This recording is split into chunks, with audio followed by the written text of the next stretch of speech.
Post-World War II, America's prisoner of war camps presented a stark paradox: unparalleled abundance for those who had endured years of famine.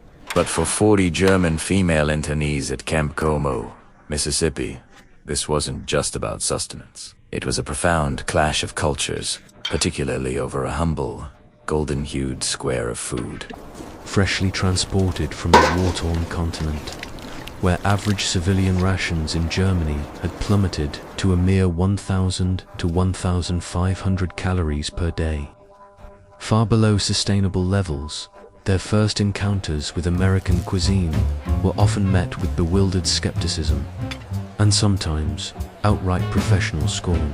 This was the immediate stage for Ilsa Schneider, a Berlin-trained master baker, who found herself deeply offended by what was presented as a dietary staple.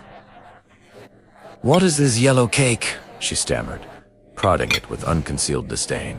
To her, a guardian of refined European baking traditions, corn was unequivocally livestock feed. Before we unravel this fascinating cultural confrontation and Ilsa's transformative journey, Intrigued by stories of resilience and unexpected connections, please consider liking this video and sharing your own thoughts in the comments below.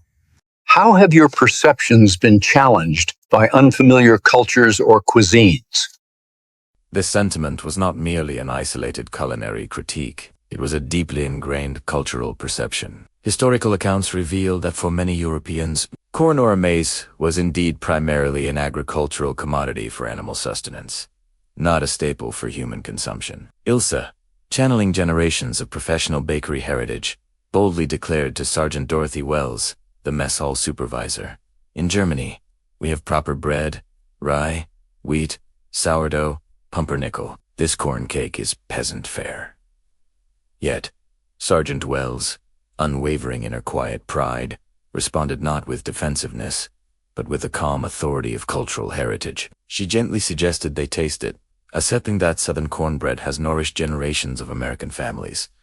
However, for Ilsa and many of the internees, their initial judgment was firm. The golden squares remained untouched, silent testaments to a perceived culinary inferiority. However, as the meal progressed, Ilsa observed something peculiar. Several of the younger German women, perhaps less constrained by rigid culinary biases, tentatively sampled the cornbread. Their expressions shifted from skepticism to genuine surprise, and one woman, Frieda, was even reaching for a second piece. "Frieda, Ilsa," called across the table in German. "You are actually eating that." Frieda looked up, a hint of embarrassment on her face. "It's actually ... quite good. Sweet, but very tasty. Nothing like what I expected." "It's corn," Margarethe insisted, her voice laced with disapproval. "Food for pigs. Then the Americans make rather delicious pig food," Frieda retorted, helping herself to a third piece, a subtle defiance in her tone. As the mess hall began to empty, Ilsa glanced back at her plate. The untouched cornbread still sat there, faintly warm, its aroma of butter and honey subtly permeating the air. Her pride stubbornly resisted, yet curiosity posed a persistent question. Could her perceptions of American food, much like her assumptions about American cruelty, be fundamentally flawed? The true challenge, she realized, lay in whether she possessed the courage to confront her own ingrained prejudices. The following morning brought another encounter with a supposedly objectionable yellow bread. This time, it featured prominently on the breakfast table, alongside eggs, bacon, and grits. Yet another American staple that, to the German palate, evoked the texture of wallpaper paste. "More corn," Margarethe announced with exaggerated distaste, her voice intentionally loud enough to reach Sergeant Wells. "Do Americans eat nothing but animal feed?" Her pronouncement was designed to provoke, yet its effect was noticeably waning. However, Ilsa noted a significant shift overnight. A growing number of German women were indeed sampling the cornbread, and their reactions clearly indicated that the dish was far from the culinary disaster she had initially declared. Frieda, in particular, was observed enthusiastically demonstrating to others how to enhance it with generous dollops of butter and honey. Each demonstration winning new adherents. "Ilsa," Greta whispered, her tone softer than before. "I tried it this morning. You should taste it before you judge." I don't need to taste pig food to know it's unfit for human consumption. Ilsa retorted, clinging to her conviction. Yet, even as she uttered the words, her hunger pangs betrayed her resolve. The warm cornbread, imbued with the rich aroma of butter, was undeniably enticing, especially given the months of scarcity she had endured before her capture. The abundant American provisions were undeniably restoring her strength, yet her pride steadfastly refused to embrace their most characteristic culinary offering. That afternoon, during the daily briefing, Captain Patricia Morrison directly addressed the prisoners' culinary concerns. Ladies, I understand that cornbread is unfamiliar to many of you. While in Germany, corn is primarily used as animal feed. In America, particularly in the South, cornbread is a cherished dietary staple across generations. She gestured towards a map illustrating U.S. corn production. Corn is our most abundant crop. We've developed hundreds of ways to prepare it for human consumption. Cornbread, grits, cornmeal mush, what you perceive as animal feed, we consider nutritious and delicious. But why not wheat bread? Ilsa challenged, her baker's pride demanding an answer. Surely America has wheat. We do, and you will also receive wheat bread. However, cornbread is an integral part of our culture, and critically, it often surpasses white wheat bread in nutritional value, offering a higher content of essential vitamins and minerals. This explanation was delivered not as a defense, but as a statement of cultural fact and nutritional advantage. Following the briefing, Sergeant Wells approached Ilsa directly. Frau Schneider, I understand you were a professional baker in Germany?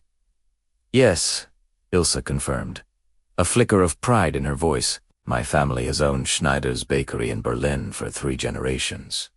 Well, ma'am, I'd like to extend an invitation for you to visit our kitchen tomorrow. I'd be pleased to show you how we properly prepare our cornbread. Perhaps seeing the process firsthand will foster a deeper understanding. This invitation was a strategic move, deftly appealing to Ilsa's professional pride while providing a dignified opportunity to explore the much-maligned D's. After a brief hesitation, Ilsa nodded. I will come, but I cannot guarantee I will eat. Understood. M-A-A-M. Understood. Wells's calm acceptance suggested a deeper underlying strategy. That evening, Ilsa lay on her bunk, listening to the other women discuss the day's meals. The conversation had subtly shifted from derision to grudging appreciation. Cornbread with bean soup is actually quite decent, someone admitted. I had another piece at dinner, another voice confessed. Has anyone else noticed we're gaining weight? Greta queried, her tone reflecting a shared observation. After months of rationing in Germany, the portions provided by the Americans were remarkably generous. Ilsa instinctively touched her own abdomen, feeling the subtle but undeniable physical changes brought about by 3 weeks of American food. She had been emaciated upon capture, like most German civilians at the war's end. The abundant American fare, even the despised cornbread, was undeniably restoring her health, regardless of her acknowledgement. The pressing question was no longer about the sufficiency of American food, but rather whether her pride would prevent her from conceding that these backward Americans might possess culinary insights that the refined Germans had overlooked. Dawn in the camp kitchen proved to be a revelation. Ilsa had anticipated a purely utilitarian space, driven by efficiency. Instead, she found a meticulously organized facility that would have impressed even her master baker father. Welcome to my domain, Sergeant Wells announced with a clear note of pride, gesturing around the spotless kitchen. We prepare 3 meals a day for 250 prisoners and 80 staff members. Everything is made fresh. Ilsa surveyed the premises with a professional eye, noting the industrial ovens, multiple workstations, organized ingredient storage, and equipment more advanced than her family's bakery had possessed before the war.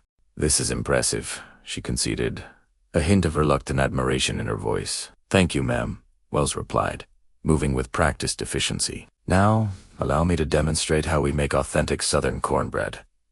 She methodically combined the ingredients: cornmeal, flour, eggs, milk, butter, baking powder, and a touch of sugar. Ilsa watched intently, her baker's instincts analyzing the proportions and techniques. The key, Wells explained, is to use both cornmeal and flour. Pure cornmeal makes it too crumbly. This combination provides structure while retaining that distinct corn flavor. And you add a little sugar. Some prefer it savory, others sweet. I like mine somewhere in between.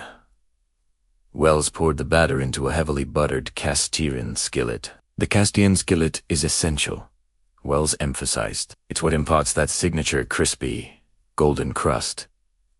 As the cornbread baked, the kitchen filled with an aroma that, despite Ilsa's lingering prejudice, caused her mouth to water. She watched through the oven window as the batter metamorphosed into golden perfection. Timing is everything, Wells continued. 425 degrees Fahrenheit for 15 minutes. Too soon, it's underbaked. Too late, it's overly dry. When the timer chimed, Wells extracted a perfectly baked sheet of cornbread, golden brown on top, with crisp edges, exuding the distinct fragrance Ilsa had smelled for weeks, but never tasted. Now, Frau Schneider, I want you to try this while it's hot, with butter and honey, which is how it's meant to be eaten.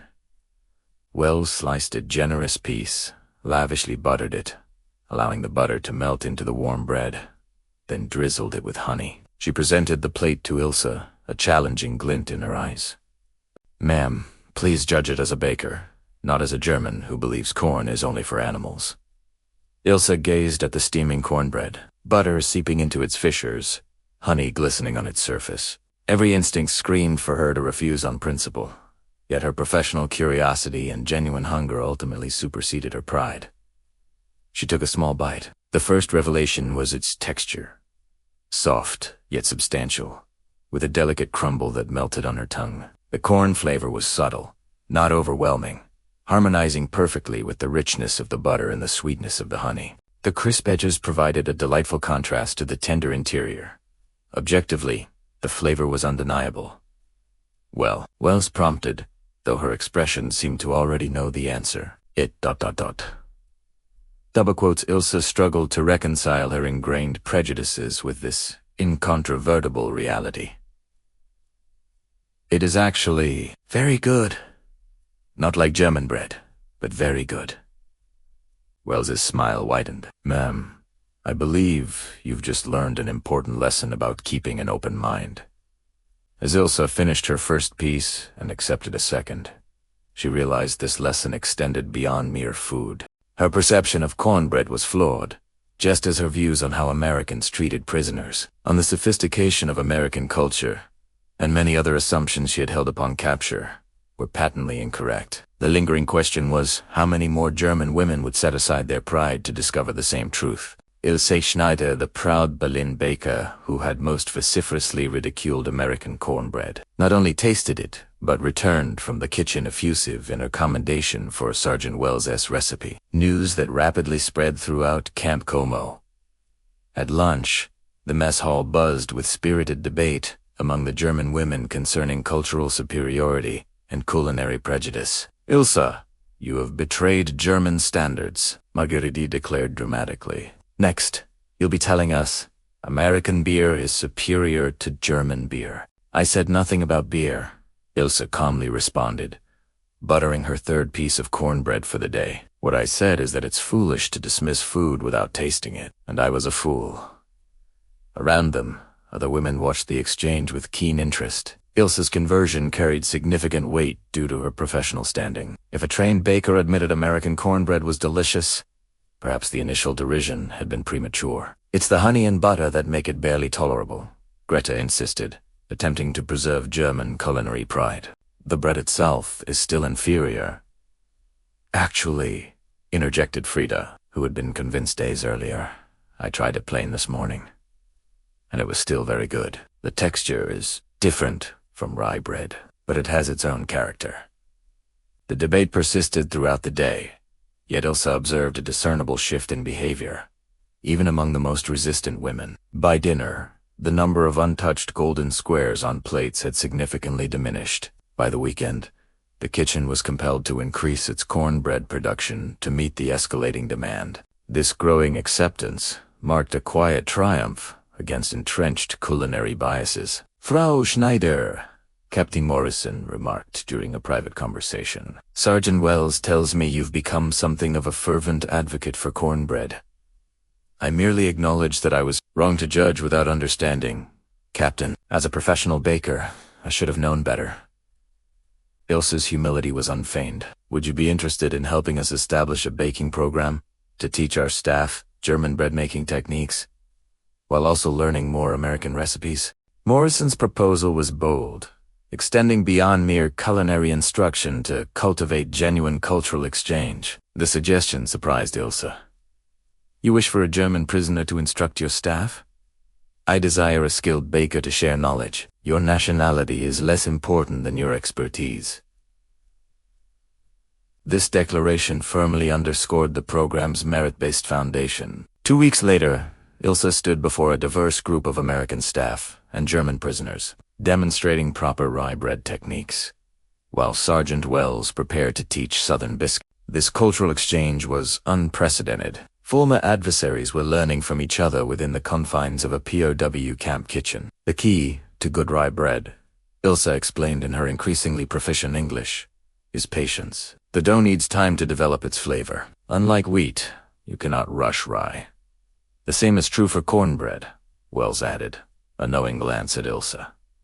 Respect the ingredients, understand their properties, and the food will reward you.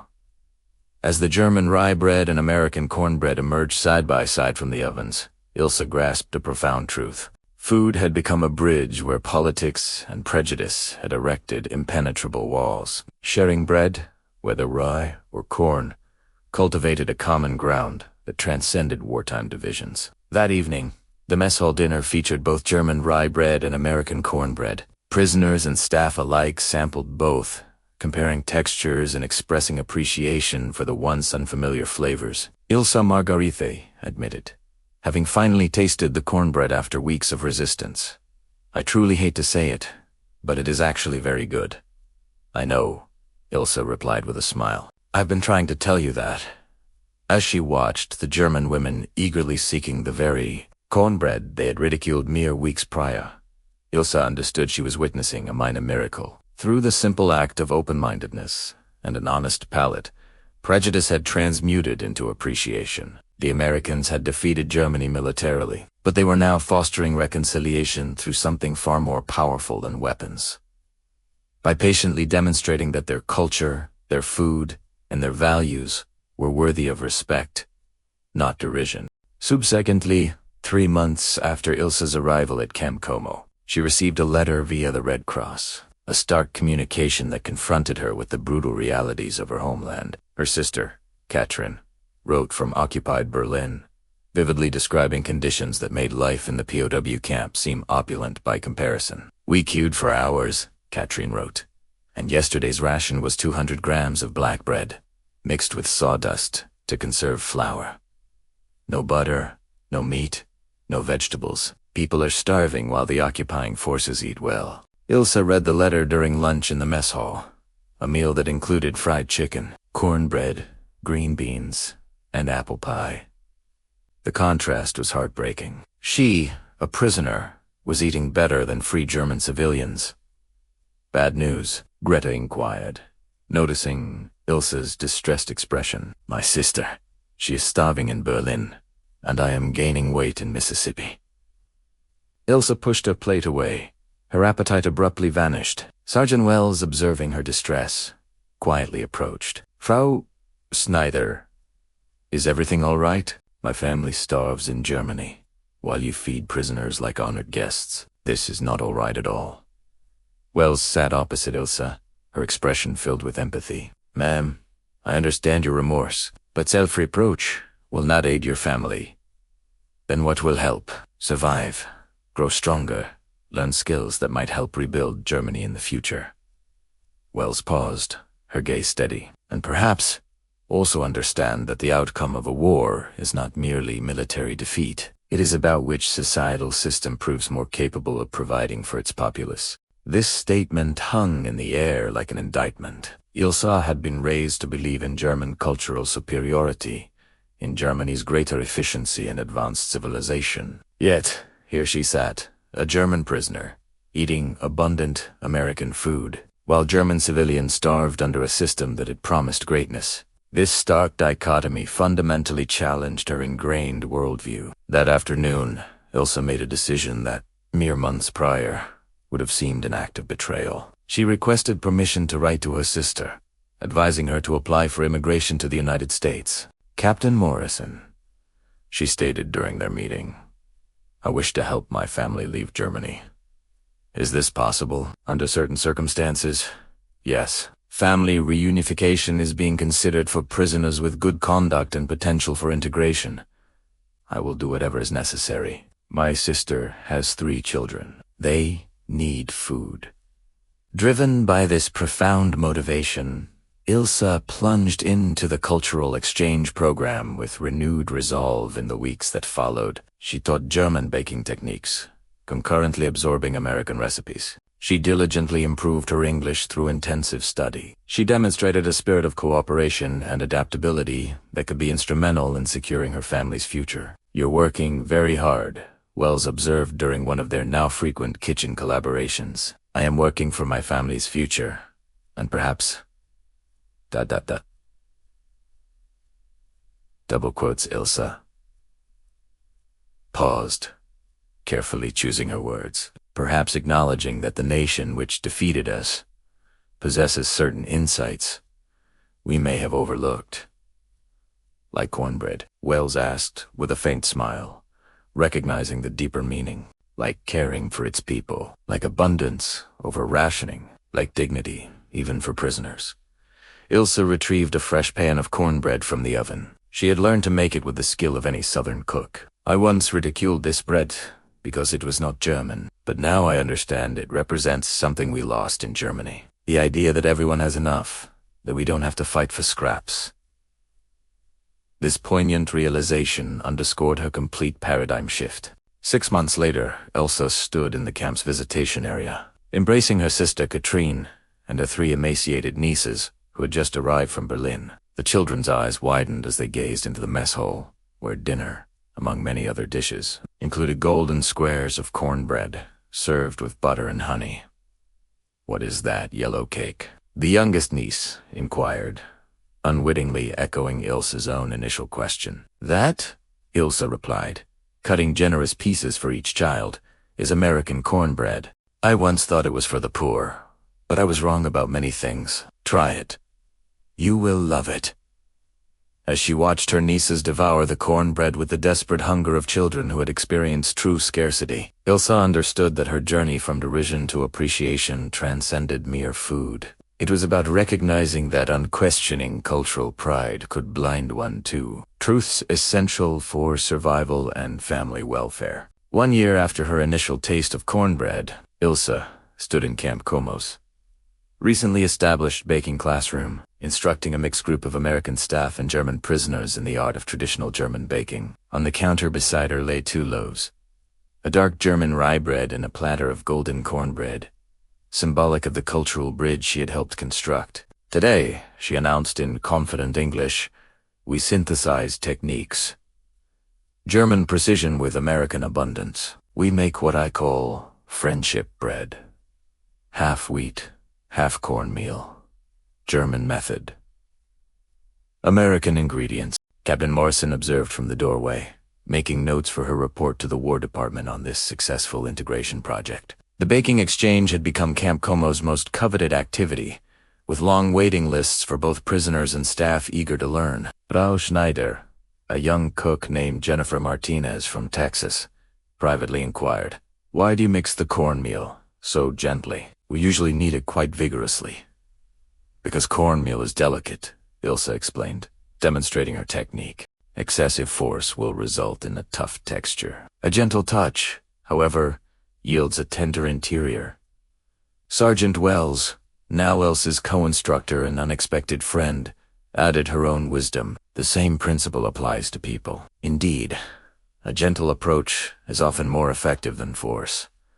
Wells's words carried a profound, unspoken significanza, understood by all present. The entire baking program had evolved into a powerful metaphor for the campus' underlying philosophy, that former enemies, treated with respect rather than antagonism, could learn profoundly from one another. As the experimental loaf baked, filling the room with the blended aromas of German and American tradition. Ilsa reflected on how far she had come from the proud baker who once ridiculed cornbread as pig food. Ilsa Greta, who had also joined the program after her own transformation, remarked, "Have you heard about the Department of Agriculture's initiative?" "What initiative?" "They wish to assign several prisoners to local farms to teach German agricultural techniques while learning American methods. You have been recommended." This opportunity represented something unprecedented. Former adversaries collaborating with American civilians, sharing knowledge rather than animosity. Yet, it also meant leaving the security of the camp, confronting Americans who might harbor more profound resentments than military personnel. "I don't know if I am ready for that," Ilsa confessed, the weight of the decision evident in her voice. "You weren't ready to try cornbread either." "At first," Greta gently reminded her, "but you tried it, and look what happened." That evening, Ilsa walked along the camp's perimeter, wrestling with her decision. Through the fence, she could see the Mississippi farmlands stretching to the horizon, land that could benefit from German crop rotation techniques, just as German agriculture could learn from American mech. "Frau Schneider," Captain Morrison said, joining her. "I wanted to discuss the farm program before you make your decision." "Captain, I am concerned about the civilian reaction. The military personnel have been kind, but ordinary Americans, those who lost sons to German soldiers, may not welcome enemy prisoners." Her apprehension was valid, born from a profound understanding of wartime suffering. "That is a reasonable concern. However, I believe you have a gift for changing minds. Ilsa, you did it with cornbread. You're doing it in the bakery.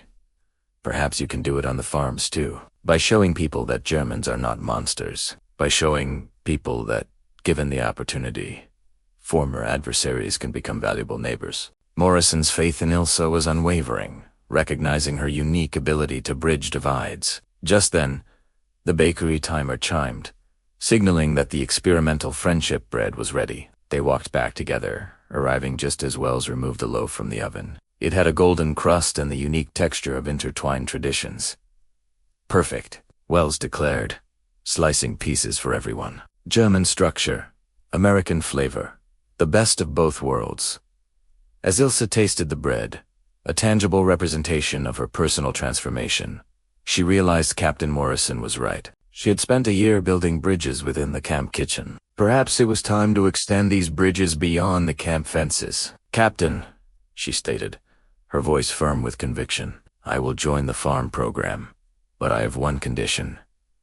"What is it?" "I want to take the cornbread recipe with me, to share with the farm families, to show them that the prisoners appreciate American culture, just as we hope they will appreciate German techniques." This request was a testament to her deep understanding of intercultural diplomacy. Morrison smiled. "Frau Schneider, I think that's exactly the right approach." 8 months later, Ilsa stood in the kitchen of the Henderson farm outside Como, teaching Mrs. Sarah Henderson how to make authentic German apple strudel. On the counter, a platter of cornbread cooled her calling card for winning over skeptical local residents. "The dough must be stretched paper thin," Ilsa demonstrated, pulling the pastry across a flour-dusted table. One should be able to discern newspaper print through its transparency. Mrs. Henderson watched intently. She had initially voiced strong objections to having a German prisoner on her property, but Ilsa's combination of professional expertise and genuine humility had steadily gained her trust. "Ilsa, I have to admit something," Mrs. Henderson confessed. "When Captain Morrison first proposed this program, I was furious. My nephew died in Normandy. The last thing I wanted was a German woman in my kitchen." "What changed your mind?" "It was the cornbread you brought that first day," Ilsa replied. "You said, Mrs. Henderson, I once thought this was pig food. I was wrong about cornbread, and I was likely wrong about many Americans. That honesty, it mattered." This poignant exchange highlighted the profound impact of Ilsa's personal journey. Over several months, Ilsa visited 6 farms, diligently imparting German techniques while simultaneously absorbing American agricultural methods. Each visit followed a similar pattern. Initial skepticism gradually dissipated, won over by her willingness to acknowledge past prejudices and her sincere appreciation for American culture. "Cornbread," she noted, "had become my ambassador. I tell them I used to ridicule it until I tried it, and they understand that judgment without knowledge is foolish. You're not just teaching agriculture, Ilsa, Wells observed with pride. You're fostering reconciliation. The farm program expanded rapidly as word spread about the German baker who loved cornbread. Local newspapers published stories of the cultural exchange, and several farm families requested German prisoners to assist with harvests while teaching traditional techniques. However, success also brought challenges. Not everyone approved of rapprochement with former enemies, and Ilsa faced antagonism from civilians who could not forgive Germany's aggression. "You shouldn't be here," Mr. Thomas Porter confronted Ilsa in the Como General Store. "My son died fighting your people. You should be in prison, not shopping with decent Americans." The store fell silent, other patrons watching the tense confrontation. Ilsa stood quietly, understanding his pain but unsure how to respond to such profound grief. "Mr. Porter," Mrs. Henderson interjected, stepping forward. "This woman taught my family techniques that increased our harvest by 30%. She works hard, respects our culture, and seeks to atone for a war she did not initiate. She is still German, and I am still an American who lost a nephew. But I have come to understand that holding on to hatred only causes me more pain, not her.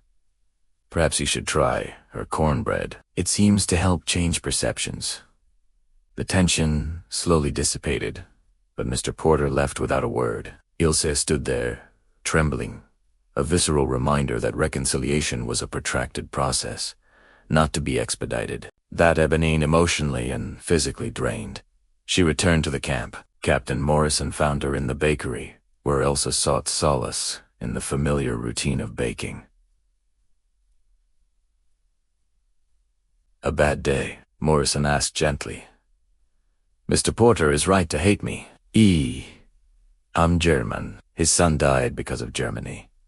Ilsa's voice was heavy with sorrow and lingering remorse. "His son died in a war, Ilsa," Morrison corrected, her voice firm yet compassionate. "And you, through cornbread, through any means that work, through food, agriculture, honest dialogue, are building bridges instead of walls, contributing to the cessation of that cycle of hatred. You are proving that, given the opportunity, former enemies can contribute value to society." Morrison's words were a powerful affirmation of Ilsa's mission. 6 months later, Mr. Porter appeared at the Henderson farm, where Ilsa was teaching crop rotation techniques. He stood awkwardly at the field's edge until Mrs. Henderson noticed and invited him closer. "Mr. Porter," Ilsa said softly, "if you need me to leave, I understand." "No, ma'am. I came to apologize for what I said at the store." He paused, visibly struggling with his emotions. "My wife made me try some of that cornbread you left at the church sosha. She said you told everyone you used to think it was pig food until you tasted it with an open mind. Is that true, ma'am?" "Yes, sir," Ilsa confirmed, a glimmer of hope in her eyes. "Well," he continued, a tremor in his voice, "I suppose if you can admit you were wrong about cornbread, maybe I can admit I was wrong to stereotype all Germans indiscriminately." He extended his hand, a profound gesture of healing. "I still grieve for my son, but that wasn't your fault." As Ilsa clasped his hand, she understood that reconciliation was an iterative process, one person at a time, one admission at a time, one shared meal at a time. This pivotal moment exemplified the transformative power of empathy and shared humanity. 5 years later, Ilsa stood in her own bakery in downtown Como, Mississippi, a small shop that had become a powerful symbol of post-war reconciliation. The sign above the door read Schneider's American Bakery, German Heritage, Southern Heart. In the display window, traditional German rye breads sat alongside her now famous cornbread variations. "Frau Schneider," shouted young Tommy Henderson, rushing in after school. "Mama says she needs 2 of your honey cornbread loaves for the church socio." "Coming right up," Tommy Ilsa responded, expertly wrapping the golden loaves. She added an extra piece. "This one's for you. Growing boys need good food." The bakery itself was Captain Morrison's idea, conceived as a demonstration of how former prisoners could successfully integrate into American communities. The city council had debated 4 months before finally approving the business license. However, Ilsa's reputation as the German baker who loved cornbread had garnered sufficient local support to sway the decision. Her sister Katrin now worked alongside her, managing the front of the shop while Ilsa oversaw the baking. Her 3 nieces attended Como High School, speaking English with a pronounced southern accent, a detail that brought a quiet smile to Ilsa's face. They were becoming American, yet retaining their German heritage, a balance Ilsa herself had mastered through trial and experience. "Ilsa," Katrin called from the front. "Mrs. Wells is here, Sergeant Wells." Now a retired civilian, Dorothy Wells, had become not only Ilsa's business partner but also her closest confidant. Their collaboration continued the cultural exchange initiated years earlier in the camp kitchen. "Dorothy," Ilsa greeted her warmly. "The new recipe is ready. German chocolate cake with Mississippi mud frosting, another fusion culinary masterpiece." Dorothy laughed heartily. "Girl, you're going to put every conventional bakery out of business." As they sampled the experimental cake, Captain Morrison arrived, also retired but now working for the State Department on immigration integration projects. She had requested this meeting to discuss a matter of considerable significance. "Ilsa, Dorothy, I have news. The State Department wishes to document your story for a report on exemplary post-war reconciliation initiatives. They are particularly interested in how food can function as a bridge between cultures. Because of cornbread," Ilsa asked with a knowing smile, understanding the deeper implications. "Because of your willingness to admit error, to learn from a former adversary, and to innovate through the fusion of traditions." Morrison's words encapsulated the profound journey they had all undertaken. That evening, Ilsa hosted a dinner at her bakery, entertaining those who had shaped her American journey. The menu perfectly encapsulated her transformation. German sauerbraten, served with southern collard greens, potato dumplings with cornbread stuffing, and her fusion chocolate cake for dessert. Mr. Porter was among the guests, having become a regular customer and an active proponent of immigrant integration. The Henderson family sat beside Ilsa's sister and nieces, their bond transcending wartime divisions. American staff from Camp Como mingled with former prisoners who had chosen to remain in Mississippi, building new lives in the nation that had defeated their own. Speech. Someone called out as dessert was served. Ilsa reluctantly rose, unaccustomed to the spotlight, yet understanding the profound significance of the moment. 5 years ago, I arrived in Mississippi, firmly convinced that Americans were barbarians who fed people corn intended for livestock. I ridiculed your cornbread without tasting it, just as I accepted propaganda without critical examination. She paused, her gaze sweeping across the faces that had become family. Then Sergeant Dorothy Wells invited me to taste what I had ridiculed. That one small bite of cornbread taught me more about keeping an open mind than any lecture ever could. It taught me that judgment without knowledge is foolish, that cultural pride can blind you to truth, and that if someone is courageous enough to offer understanding instead of hatred, former enemies can become family. Dorothy raised her glass. To cornbread, the unlikely ambassador of peace. To cornbread, everyone echoed with laughter and warm agreement. Later, as Ilsa and her sister cleared away the dishes, Katrin posed a question that had lingered between them. "Do you ever regret staying in America instead of returning to Germany?" Ilsa reflected on the frightened, trembling young woman who had arrived in anticipating brutality, yet encountering kindness. She remembered ridiculing cornbread until humility provided a profound lesson. She recalled building bridges through bread, proving that former enemies could become valuable neighbors. "Never," she replied, with heartfelt honesty. "Germany is where I was born, but America became my home the day I admitted I was wrong about cornbread. Everything else stemmed from that simple act of an open mind and an honest palate."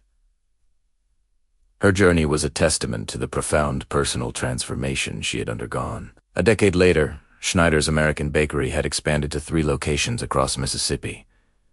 Ilsa's nieces had all graduated from college. Her fusion recipes were featured in *Southern Living* magazine, and her story was taught in schools as a paradigm of successful post-war integration. Yet, the original Como location remained her most cherished. Every morning, she continued to bake the 2 foods that symbolized her journey: Traditional German rye bread and Southern cornbread, displayed side by side in the window. They stood as enduring proof that the most potent path to ending hatred is to acknowledge error, experience what was once ridiculed, and innovate through the fusion of traditions. The girl who once scoffed at cornbread had learned to love it, and in doing so, had learned to embrace the country that crafted it, one sincere bite at a time.